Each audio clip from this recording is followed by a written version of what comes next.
ও কবরের মাটি, জাহান্নামের ধয়, জাহান্নামী আসামিকে ধর।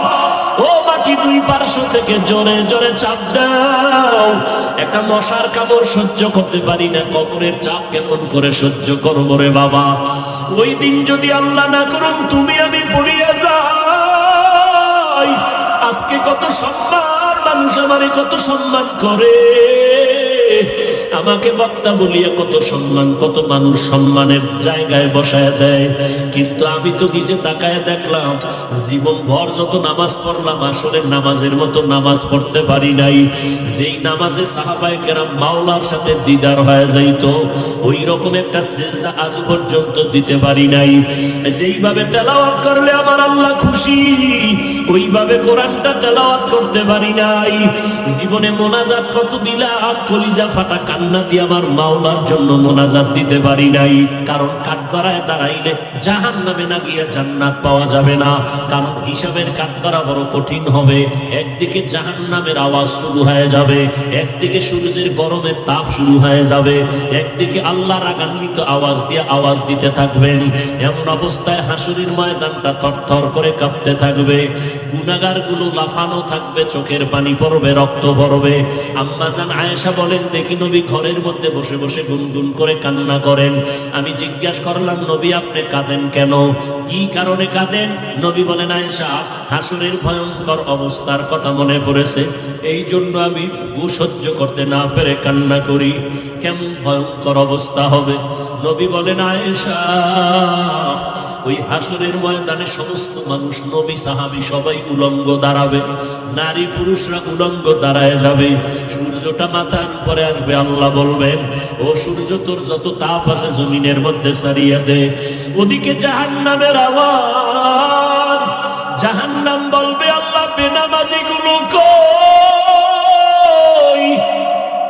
গুনাহগার গুলো আমার পেটে দাও, আমার পেটে বড় ক্ষুধা, সহ্য করতে পারি না। আল্লাহ বলবেন, ও ফেরেশতারা জাহান্নামের গলায় 70,000 শিকল লাগাইয়া পেছনে টেনে ধর, যদি সামনে আগে আমি বিচার শেষ করতে পারবো না। ওদিকে আমার আল্লাহ বিচার শুরু করার আগে কঠিন এক হুঙ্কার দিবেন, লিমানিল মুলকুল ইয়াউম লিল্লাহিল ওয়াহিদিল কাহ্হার। মদিনার নবী বলেন, আয়েশা এমত অবস্থায় সূর্যের গরমে জমিনটা হয়ে যাবে তামা, জাহান্নামের আওয়াজ, অপরদিকে আবার আল্লাহ পাকের কুদরতের রাগান্বিত আওয়াজ। এই অবস্থায় নবীরা পর্যন্ত গুনাহ নাই, তারাও নাফসি নাফসি বলে কান্না শুরু করবেন আর বলবেন, আল্লাহ আমাকে বাঁচান। উম্মতের কথা কোনো নবীর মনেই থাকবে না, নিজেকে বাঁচানোর জন্য কাঁদবেন। ঈসা নবী কাঁদবেন, মুসা নবী কান্না করবেন, ইব্রাহিম নবী কান্না করবেন। আম্মা জান আয়েশা বলেন, নবী আপনি তো দো জাহানের সরদার, ওই কঠিন সময় আপনি কি করবেন? নবী বলেন, আয়েশা ওই সময় আমি নাফসি নাফসি বলে কাঁদবো না, আমি আমার উম্মতের জন্য মাকামে মাহমুদ সিজদায় পড়ে কাঁদবো আর বলবো, আল্লাহ আমার উম্মত গুলো বাঁচাও, আমার একটা উম্মত যেন জাহান্নামে না যায়। আল্লাহ বলবে, নবী আপনি কাঁদবেন না, আমি আপনার উম্মত গুলো জাহান্নামে দিব না, আপনি বাছাই করে করে উম্মত গুলো জান্নাতের দরওয়াজার দিকে নিয়ে যান। আম্মা জানকে নবী বলেন, আমি বাছাই করে উম্মত গুলো জান্নাতের দিকে নিব। আম্মা জান বলেন, কোটি সহস্র কোটি মানুষের মধ্যে চিনবেন কিভাবে আপনার উম্মত কারা? নবী চোখের পানি ছেড়ে বলেন, আয়েশা ওই কঠিন মুসিবতের সময় হাজারো কোটি মানুষের ভেতরে আমার যারা খাস উম্মত, দুনিয়াতে 5 বেলা রুজু বানাইয়া নামাজের সিজদা দিয়েছি, হাসরের কঠিন সময় আমি দেখব ওই আশিকদের অজুর অঙ্গগুলো নূরের আলোতে ঝলমল করতে থাকবে। আমি নবী তাদেরকে দেখিয়া দেখিয়া ধইরা ধইরা জান্নাতের দরজায় নিয়ে যাব। আমি আমার উম্মতের জাহান্নামে রাইখা জান্নাতে ঢুকবো না। এ নবীর উম্মতের দল, যেই নবী উম্মতের জন্য এখনো কান্না করেন, আল্লাহ তোমাদের আমাদের নিয়ামত দান করেছেন, আমরা মানুষ বড় নিয়ামত, মুসলমান হইতে পারলাম বড় নিয়ামত, আরো বড় নিয়ামত আল্লাহ তোমাদের আমাদের আখিরি নবীর উম্মত বানাইছে। করেছেন। ওই নবীর উম্মত হইয়া যদি শুকর আদায় করতে চাও, আলহামদুলিল্লাহ বললে হবে না, হাঁটতে চলতে সব সময় নবীর সুন্নতের আমল করো, তোই শুকর হবে। ও বান্দা, দাড়িটা লম্বা করো, নামাজ পড়ো, নবীর দরুদ সালাম পড়ো, নবীর তরিকায় জীবনটা চালাও, নবীর তরিকায় ব্যবসা করো, নবীর তরিকায় চাকরি করো, নবীর তরিকায় মা বাবার খেদমত করো, নবীজির মোহাব্বত নিয়ে বান্দা চলো। কিয়ামতের ময়দানে তোমাকে না নিয়ে আমার নবী জান্নাতের দরওয়াজায় যাবে না। কিন্তু এটাও বড় ভয়, আমার নবী আদরের উম্মত গুলো নিয়া ডাইরেক্ট হাউজে কাউসারের কিনারায় চলে যাবেন। নবী লাইনে দাঁড় করায় করায় উম্মতের কাউসারের পানি পান করাবেন। এমন সুন্দর পানি একবার পান করলে আর জিন্দেগিতে কোনো পিপাসা লাগবে না। উম্মতেরা লাইনে দাঁড়ায় দাঁড়ায় পানি পান করতে থাকবে, নবী নিজ হাতে দিবেন। হঠাৎ করে দেখবে একটা পর্দা সামনে পড়ে গেল। নবী বলবেন, ফেরেশতা পর্দা দিলা কেন, আমার উম্মত কি শেষ? বলে, না নবী আরো আছে, তবে এরা আপনার আসল আশেক না, এরা আপনি দুনিয়া থেকে বিদায়ের পর আপনার উম্মত দাবি করিয়া আপনার আদর্শ মতো জীবন চালায় না, আপনার সুন্নত গুলো জবাই করেছে, নিজেও নামাজ পড়ে নাই, যারা নামাজ পড়তো তাদেরকেও পছন্দ করে নাই, নিজেও দাড়িটা লম্বা করে নাই, যারা দাড়ি লম্বা করতো তাদেরকেও পছন্দ করে নাই, নিজেও পর্দা করে নাই, যারা পর্দা করতো তাদেরকেও পছন্দ করে নাই, নিজেও হালাল খায় নাই, যারা হালাল খাইতো তাদেরকেও পছন্দ করে নাই, নিজেও টুপি পরে নাই, পাগড়ি পরে নাই, যারা টুপি পাগড়ি পরতো তাদের বিরুদ্ধাচরণ করত, নিজেও কখনো কান্না করে নাই, কান্নাওয়ালাকেও পছন্দ করে নাই, নিজেও দিনের পথে দান করে নাই, যারা দান করতো তাদেরকেও পছন্দ করে নাই। আপনার সুন্নাতগুলো জবাই করিয়া করিয়া জীবনটা কাটাইছে, টুপির বিরুদ্ধে, নবীর বিরুদ্ধে, দিনের বিরুদ্ধে, নামাজের বিরুদ্ধে সমালোচনা করেছে, কোরআন পড়ে নাই, পড়নেওয়ালাকেও মোহাব্বত করে নাই, ওলামায়ে কেরামদের মোহাব্বত করে নাই, বিরোধিতা করেছে। আমার নবী এগুলো শোনা মাত্র নবী হঠাৎ করে রাগান্বিত হইয়া বলবেন, সোকান সোকান, ও উম্মতেরা তোরা আমার দল থেকে বের হয়ে যা, আমি তোদের নবী না, তোরা আমার একটাও উম্মত না। ওই দিন যদি আল্লাহ না করুন তুমি আমি পড়িয়া যাই, আজকে কত সম্মান, মানুষ আমারে কত সম্মান করে, আমাকে বক্তা বলিয়া কত সম্মান, কত মানুষ সম্মানের জায়গায় বসায় দেয়, কিন্তু আমি তো নিজে তাকায় দেখলাম জীবন ভর যত নামাজ পড়লাম আসলে নামাজের মতো নামাজ পড়তে পারি নাই। যেই নামাজে সাহাবায়ে কেরাম মাওলার সাথে দিদার হয়ে যাইত, ওই রকম একটা সিজদা আজ পর্যন্ত দিতে পারি নাই। যেইভাবে তেলাওয়াত করলে আমার আল্লাহ খুশি, ওইভাবে কোরআনটা তেলাওয়াত করতে পারি নাই। জীবনে মোনাজাত কত দিলাম, কলিজা ফাটা কান্না দিয়ে আমার মাওলার জন্য মোনাজাত দিতে পারি নাই। দান করছি মানুষকে দেখানোর জন্য, নামাজ পড়ছি মানুষের মারহাবা পাওয়ার জন্য, দান সাদকা করেছি মানুষের মোহাব্বত পাওয়ার জন্য, মানুষের সামনে বক্তা হয়ে বয়ান করছি, নিজে আমল করি নাই। আল্লাহ সেদিন ডাকবে, আয় আগুনের কেচি দ্বারা তোর জিহ্বাটা কেটে দেই। ওই দিন আমার উপায় কি হবে? সাহাবায়ে কেরামের এত ইলম, এত আমল, সাহাবায়ে কেরামের এত তাকওয়া, এত ইখলাস, এরপরেও যদি তারা জীবনভর কান্না করতে থাকে, ও আল্লাহর বান্দারা নিজেরে বড় মনে করার কি পুঁজি তোমার কাছে আছে? তুমি যত বড় মুফতি দাবি করো, তোমার মুফতিগিরির দাম আমার আল্লাহর কাছে নাই। তুমি আমি যত বড় মাওলানা দাবি করি, মাওলার কাছে মাওলানা হইতে পারলে তো কাজ, মাওলানা তো বড় হইলাম মানুষের দরবারে, আল্লাহর দরবারে হতে পারি নাই। অহংকার করিয়া করিয়া নিজের জীবনটা বরবাদ করে দিলাম। সাহাবায়ে কেরাম এত সুন্দর ইখলাস আমল নিয়েও কান্না করলে তোমার আমার কি পরিমাণ কান্না দরকার? আজকে নিজের চোখেও পানি নাই, কান্নাওয়ালার সাথে কোনো মোহাব্বত নাই, বরং কান্নার বিরুদ্ধে বিভিন্ন ভাবে তুমি প্রপাগান্ডা ছড়াও। এখনো সময় আছে, আমার আল্লাহ তো জাহান্নামে দিতে চান না, কারণ আমার আল্লাহ চান তার আশেক বান্দাগুলোকে জান্নাতে দিবেন। কারণ আমার আল্লাহ পাক জানেন বান্দা জাহান্নামের আগুন বড় ভয়ঙ্কর, একটা সেকেন্ডের জাহান্নামের আগুন সহ্য করার ক্ষমতা কারো নাই। ও আল্লাহর বান্দারা, গুনার কাজ ওই পরিমাণ করিও রে যুবক, গুনার শাস্তি জাহান্নামে যেই পরিমাণ সহ্য করতে পারবি ওই পরিমাণ গুনাহ নিয়ে কবরে যাবি। ও যুবকেরা, এখনো আর কত বাহাদুরি করবা? এই জীবনে কত যুবকের লাশ কবরে রাখলাম, এই জীবনে কত যুবকের জানাজা পড়াইলাম, এমন একটা দিন নেই যুবকের লাশের খবর নাই। কত মা কান্না করে আমার সন্তান নাই, কে আমারে মা বলে ডাকবে? কত বাবায় কান্না করে, কে আমার খোঁজ খবর নিবে? ও আল্লাহর বান্দারা, স্কুলে পড়ো, কলেজে পড়ো, বাধা নাই। নবীর তরিকা মানো, পাঁচ বেলার নামাজ পড়ো, মা বাবার দোয়া নিয়ে চলো, ওলামায়ে আহলে হকের পরামর্শ নিয়ে আমল করো, মোনাজাত দিয়া মাওলার কাছে একটু কান্না করো। যদি মনে করো চোখে পানি আসে না, তোমার উপরে আমার আল্লাহ বেজার, গুনার কারণে তোমার দিলটা বড় পাথর। ওরে থানায় আসামিকে পিটাইলেও যদি আসামি কান্না করে, ওরে ছাত্র ওস্তাদের শাস্তির ভয়ে যদি কান্না করতে পারে, ওরে সন্তান যদি মা বাবার শাস্তির ভয়ে কান্না করতে পারে, আমার মাওলার আযাবের ভয় কি এত কম? ওই আল্লাহর আযাবকে যদি ভয় করো, কেন কান্না আসবে না রে বাবা? তোমার কপাল বড় খারাপ, ডানে বামে যদি কোনো কান্নাওয়ালা কাউকে পাও, হাতটা বাড়াইয়া দোয়া নিতে থাকো।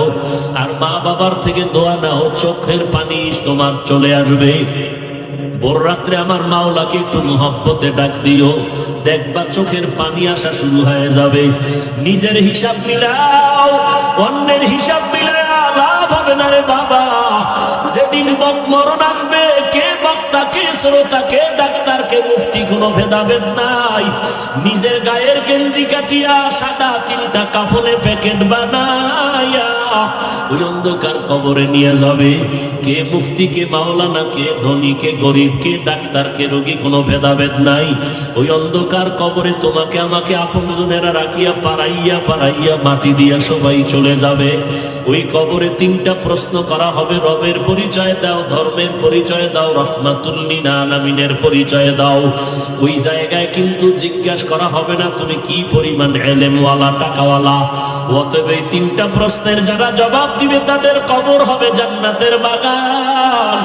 আর যারা জবাব দিতে পারবে না তাদের কবর হবে জাহান্নামের গর্ত। নবীজি বলেন যারা জবাব দিবে তাদের জন্য আল্লাহ জান্নাতের বিছানার ব্যবস্থা করবেন। আর যারা জবাব দিতে পারবো না, আল্লাহ তাআলার অর্ডার হবে জাহান্নামের বিছানাটা কবরে দিয়া দাও। আল্লাহ বলবে, ও কবরের মাটি, জাহান্নামের ধর, জাহান্নামী আসামিকে ধর। ও মাটি, দুই পার্শ্ব থেকে জোরে জোরে চাপ দাও। একটা মশার কামড় সহ্য করতে পারি না, কবরের চাপ কেমন করে সহ্য করবো রে বাবা? ও যুবকেরা, স্কুলে পড়ো, কলেজে পড়ো, চাকরি করো, ব্যবসা করো, বাধা নাই। মা বাবার দোয়া নিয়ে, আলেমদের দোয়া নিয়ে সামনে আগাও, নামাজ ছাড়িও না, দাড়ি কাটিও না। ডাক্তার হও তবে আদর্শবান ডাক্তার হইও, ইঞ্জিনিয়ার হও তবে ইঞ্জিনিয়ার আদর্শবান হইও। মা বাবার দোয়া নিয়ে পাঁচ বেলার নামাজ পড়ো, দেখবা কপাল খুলে যাবে। পিছনের গুনার জন্য তওবা করো, মরিয়া গেলে যাব আর কোনোদিন নামাজ ছাড়বো না, মা বাবাকে কষ্ট দিব না, ওলামায়ে আহলে হকের বিরুদ্ধাচরণ করব না, নবীর তরিকা নিয়ে চলবো, সন্তানগুলো নবীর তরিকায় চালাবো। তওবা করার যদি মাওলার মুহাব্বতে নিয়ত করতে পারো, এক ফোঁটা চোখের পানি যদি সারিয়া দিতে পারো, কান্না যদি না আসে, নবী বলেন জাহান্নামের কথা যদি শুনে একটু চোখের পানি সারিয়া কান্দিও, আল্লাহর কাছে তওবা করে ক্ষমা চাইও। এক ফোঁটা চোখের পানি জাহান্নামের আগুনকে হারাম করিয়া দিবে। আল্লাহর কাছে অন্তর দিয়া ডাক দাও, দয়ার মালিক, এই ময়দানে আমার মতো গুনাহগার কেউ নাই। আয় আল্লাহ, শয়তানের ধোঁকায় পড়ে গুনাহ করেছি, আর গুনাহ করব না, নামাজ ছাড়ব না, বেপরদায় চলবো না, দাড়ি কাটবো না। ও পর্দার আড়ালের মা বোনেরা, আপনারা নবীদের মা, সাহাবায়ে কেরামের মা, আউলিয়ায়ে কেরামের মা, হাফেজে কোরআনের মা, মনটা কি চায় না একটা ভালো সন্তানের মা হইয়া কবরে যাবেন? আপনার কবরের কিনারায় সন্তান কোরআন পড়িয়ে দোয়া করবে। ও আম্মা জান, ঘরে থাকেন, নামাজ পড়েন, স্বামীর খেদমত করেন, সন্তানগুলো দিনদার বানান, সন্তানগুলোকে কোরআনের আদর্শ দিয়া নবীর মোহাব্বতে তৈরি করে যান, দুনিয়াও ধন্য হবে, আপনার আখিরাতের জিন্দেগিও ধন্য হবে। আল্লাহ আমাদের খাঁটি গোলাম হইয়া নবীর তরিকায় চলার তৌফিক দান করেন, আমিন। আলহামদুলিল্লাহি রাব্বিল আলামিন, ওয়াসসালাতু ওয়াসসালামু আলা সাইয়্যিদিল আমবিয়া ওয়াল মুরসালিন ওয়া আলা আলিহি ওয়া আসহাবিহি আজমাইন। ইয়া আরহামার রাহিমিন, ইয়া আরহামার রাহিমিন, ইয়া আরহামার রাহিমিন, রব্বিরহামহুমা কামা রাব্বায়ানি সগীরা, ইন্নাকা আফুউন কারীম তুহিব্বুল আফওয়া ফা'ফু আন্নী। আল্লাহুম্মা ইন্না নাসআলুকা রিযাকা ওয়াল জান্নাহ ওয়া নাউযু বিকা মিন সাখাতিকা ওয়ান নার। اللهم إنا نعوذ بك من البرص والجنون والجذام وسيء الأسقام। ও দয়ার মালিক, গুনার বোঝা নিয়ে আপনার দরওয়াজায় হাজির হয়েছি, শয়তানের ধোকায় পড়ে গুনাহ করে ফেলেছি, আর গুনাহ করব না রে আল্লাহ।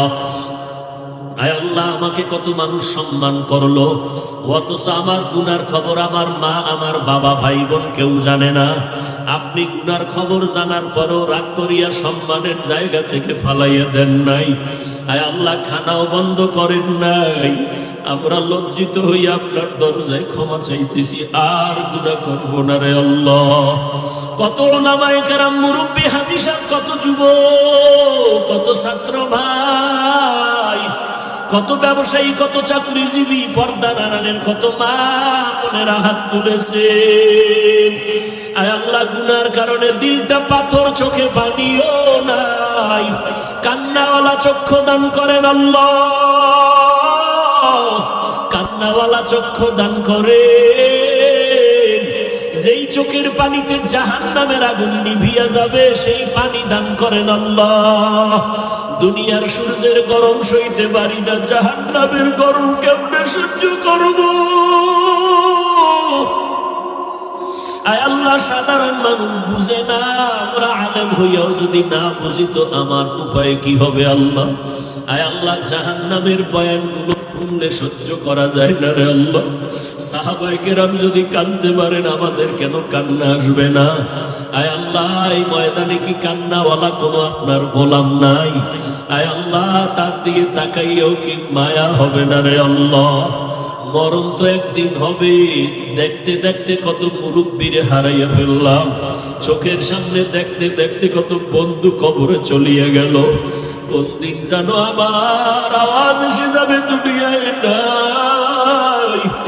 মরণ তো হবে, তবে গুনাহ অবস্থায় মরণের ডাক দিও না রে মালিক, গুনাহগার অবস্থায় আজরাইল পাঠাইও না রে আল্লাহ। মরণটা যেন নামাজের অবস্থায় হয়, মরণটা যেন কোরআন তেলাওয়াত অবস্থায় জিকিরের হালাতে হয়, মরণটা যেন তাহাজ্জুদের নামাজে হয়, মরণটা যেন রোজা অবস্থায় হয়, মরণটা যেন নেক আমল অবস্থায় হয়। আয় আল্লাহ, কারো খালি ফিরাইয়া দিয়েন না। আমার মা বোনদেরকে আবেদা পর্দানিশী বানায় দেন, আমার কলিজার প্রত্যেকটা যুবকের দিনদার বানায় দেন। আয় আল্লাহ, এখানের সবার হাত আপনি কবুল করে নেন, এলাকার ঘরে ঘরে শান্তি দান করেন, সুন্নতের বাতি জ্বালায় দেন। আমার প্রত্যেকটা যুবকের সিনায় হেদায়াতের নূর দান করেন। আয় আল্লাহ, 5 ওয়াক্ত নামাজি, কোরআন পড়নেওয়ালা বানায় দেন।